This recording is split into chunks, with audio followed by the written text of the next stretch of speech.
효과 많이 봤다고 생생한 후기들을 많이 남겨주셨거든요. 10년 등드름으로 고통받았던 제가 등드름 관리 10개월 차 등드름에서 해방되었습니다.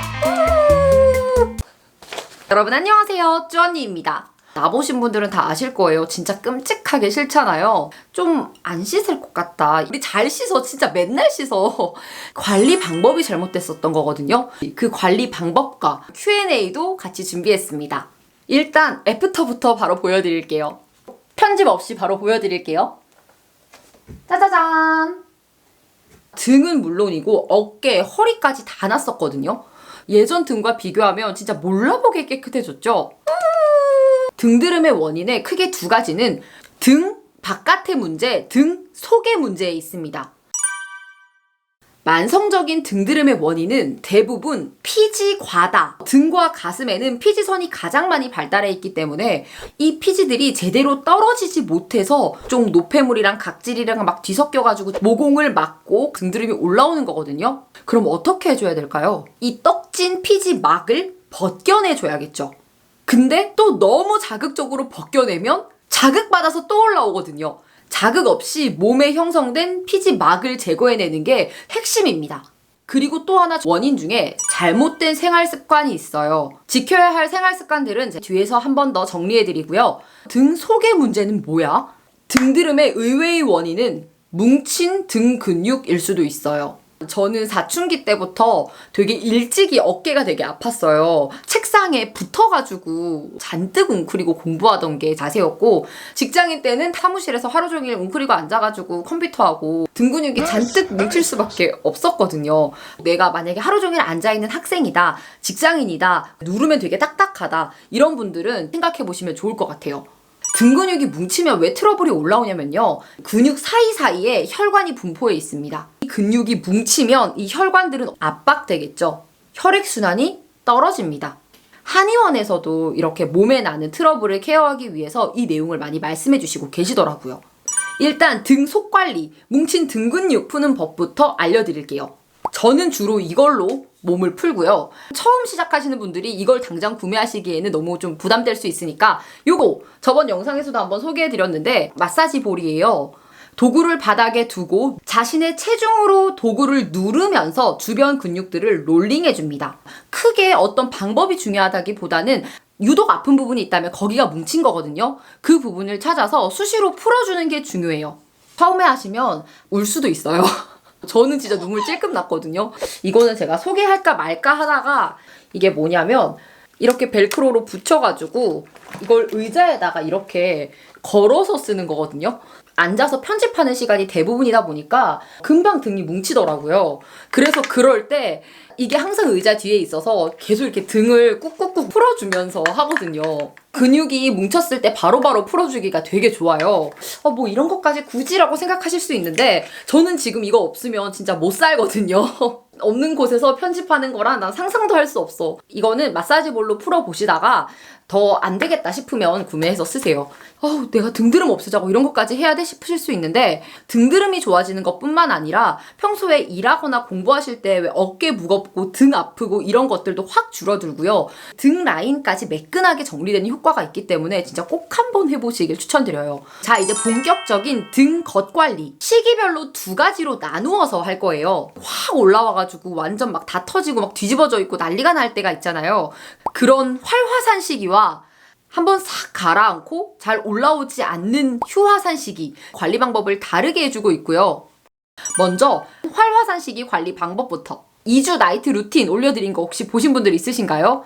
댓글에 효과 많이 봤다고 생생한 후기들을 많이 남겨주셨거든요. 일단 간략하게 루틴을 한번 정리하자면 1단계 화장솜에 클렌징 워터를 적셔서 닦아주기, 2단계 샤워하기, 3단계 완전히 건조해주기. 자연적으로 말리면 안 돼요. 습해지기 때문에. 그리고 화장솜에 수분 토너를 적셔서 닦아내주기. 마지막 5단계 통풍이 잘 되는 깨끗한 잠옷 입기. 실제로 사용했던 제품들은 더보기란에 다 정보를 적어드릴게요. 웬만한 나와 있는 클렌징 워터들은 다 쓰셔도 괜찮고요. 단지 클렌징 워터에 오일이 첨가된 제품들이 간혹 있어요. 많진 않은데 오일이 첨가된 클렌징 워터는 금지예요. 그거 외에도 정말 많이 주셨던 질문이 클렌징 오일이나 클렌징 크림 사용하면 안 되나요? 라는 질문 되게 많았는데요. 네, 안 돼요. 오일 배합이 너무 많아요. 좀 적은 제품이 있을 수도 있겠지만 클렌징 워터만큼 안심하고 사용할 수가 없습니다. 자칫하면 더 모공을 막아버릴 수 있어요. 그러니까 클렌징 워터만 사용해주세요. 클렌징 워터를 그냥 뿌려가지고 이렇게 바르거나 아니면 물로 헹궈내거나 이렇게 사용하면 안 되냐는 질문도 있었거든요. 네, 안 돼요. 제가 아마 지금부터 안 된다는 얘기 되게 많이 할 거예요. 클렌징 워터는 화장솜을 생략해버리면 효과가 거의 떨어져 버립니다. 그리고 이 질문도 진짜 많았어요. 등드름에 바디로션, 바디워시 사용하면 안 되나요? 정확하게 말하자면 절대 안 돼요 라고 말씀드리지는 못하지만 등드름이 활성화된 시기만큼은 사용하지 않는 걸 전 추천드립니다. 저는 그렇게 했어요. 제가 드리는 모든 뷰티 팁의 기준은 여러분들이 작은 이득을 얻기 위해서 큰 손실을 감내해야 되는 방법이라면 저는 전부 다 그냥 하지 말라고 말씀드려요. 이 경우에는 바디 로션은 보습을 주는 거죠. 안 그래도 등드름이 있는 사람이 로션까지 발라버리면 피지가 과다해질 수 있는 가능성이 높아져요. 바디워시가 주는 깨끗한 세정이라는 이득 뒤에 피부를 너무 건조하게 만들고 자극시킬 수 있는 큰 손실이 있다라는 이야기예요. 이 질문도 진짜 중요해요.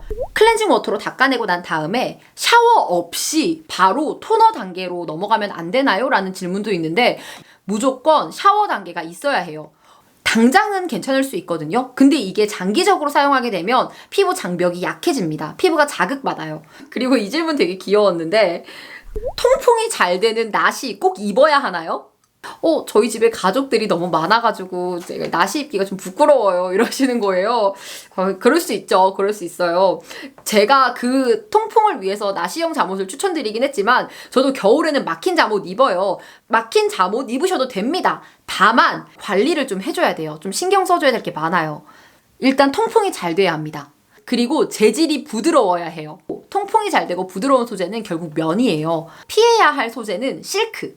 실크는 부드럽긴 하지만 통풍이 잘 안 돼요. 그리고 세 번째는 저렴해야 합니다. 자주자주 갈아입어야 하거든요. 겨울에는 좀 괜찮을 수 있는데 여름에는 막 3, 4일씩 일주일씩 입어버리게 되면 피지들이 잠옷으로 다 들러붙어가지고 난리가 납니다. 좀 빨랫감이 많이 나오더라도 잠옷만큼은 청결하게 자주자주 갈아입어 주시는 게 좋고요. 그리고 너무너무 당연한 거지만 이불, 베갯잎 주기적으로 세탁해 주셔야 돼요. 바디 브러쉬나 샤워 타월 사용해도 되나요? 라는 질문도 많았어요. 세모예요. 이론상으로만 보면 노폐물을 제거할 수 있을 것 같잖아요. 근데 손실이 클 수 있어요. 바디 브러쉬 같은 경우는 일단 너무 자극이 될 수 있고요. 한국 화장실은 습식이잖아요. 습한데 되게 그 안에 세균이나 바이러스 등이 생길 가능성이 너무 높습니다. 잘못 썼다가는 다시 확 뒤집어질 수 있기 때문에 저는 역시 이것까지도 사용하지 말라고 말씀드려요. 마지막으로 등드름 색소 침착은 어떻게 하죠? 이게 제일 궁금하시지 않나요? 예방할 수 있는 방법의 가장 효과적인 건 바로 요거예요. 그냥 이거 가위로 잘라 쓰는 재생 테이프예요. 이거랑 알콜 수압. 이렇게 자연스럽게 터지잖아요. 그러면 그때 무조건 바로 알콜 수압으로 닦아내고 이걸 붙이세요. 이것만 초반에 잘 붙여주면 색소 침착 거의 안 남거든요. 재생에도 되게 도움이 많이 되고요. 특히 이런 손 잘 닿는데 트러블 나면 자꾸 긁게 되잖아요. 목 이런데 손을 좀 덜 닿게 하니까 흉터를 좀 많이 예방할 수 있어요. 자, 이거는 이미 난 색소 침착은 어쩔 수가 없잖아요. 이미 등에 가득한 색소 침착 어떻게 없애냐면요. 다시는 나지 않도록 하는 게 제일 좋은 방법이에요. 뭐야, 등드름 색소 침착 낫는 방법 알려달라니까요. 등드름 색소 침착 크림 같은 거 바르면 안 돼요? 라고 물어보실 수도 있는데 등 색소 침착은 요행을 바라면 안 됩니다. 거뭇거뭇한 색소 침착들은 결국 사라지게 되어 있어요. 이상해요. 제 등드름 흉터들은 계속 볼 때마다 있던데요? 라고 하신다면 그거는 가슴 아프지만 착시일 확률이 높아요. 한 자리에 그대로 흉터가 있는 것 같지만 사실은 그 흉터는 사라지고 그 옆에 또 다른 트러블이 나서 똑같은 흉터인 줄 알았지만 사실은 다른 흉터일 수 있어요.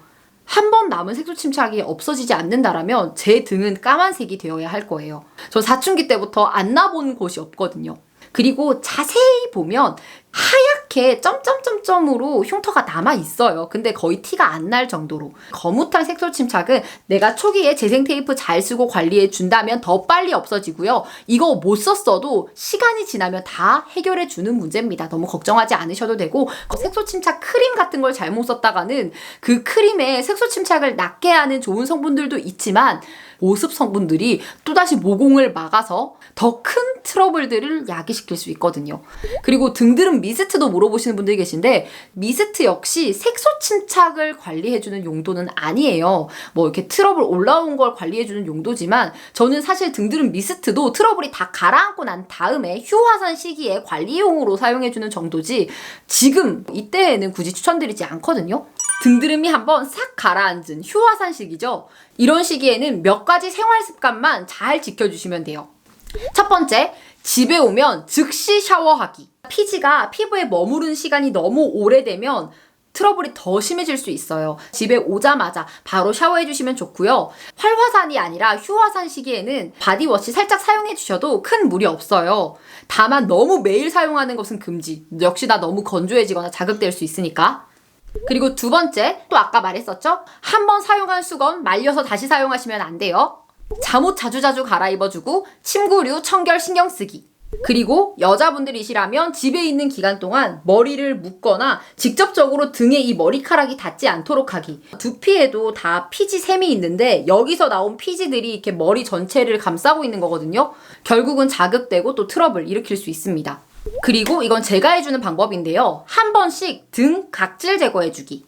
아까 보여드렸던 나이트 루틴은 지금 휴화산 시기에는 해주고 있지 않잖아요. 그러니까 등에 각질 같은 게 좀 쌓일 수 있거든요. 그래서 뭐 토너로 닦아주셔도 되고요. 저는 뭐 이거 협찬은 아닌데 요런 거, 얼굴에 쓰는 그냥 좀 순한 각질 토너 패드, 이런 제품들을 역시나 똑같은 방법으로 등을 닦아주고 있고요. 아, 그리고 또 많이 달렸던 댓글이, 아니 어떻게 등에 손이 닿여요? 이렇게 물어보시는 분들이 계신데, 안 닿으면 안 되거든요. 사실은 이걸 닿여야 돼요. 안 닿으면 안 되는데 손이 안 닿는 분들은 가족분들한테 요청을 드려야 하지만, 사실은 이 상체 근육들이 많이 뭉쳐있는 확률이 되게 높아요. 등 근육 많이 풀어주기, 내가 좀 잘 안 닿는다고 한다면. 그리고 마지막으로 트러블이 한두 개 더 올라오기 시작한다면 바로 나이트 루틴을 해주기.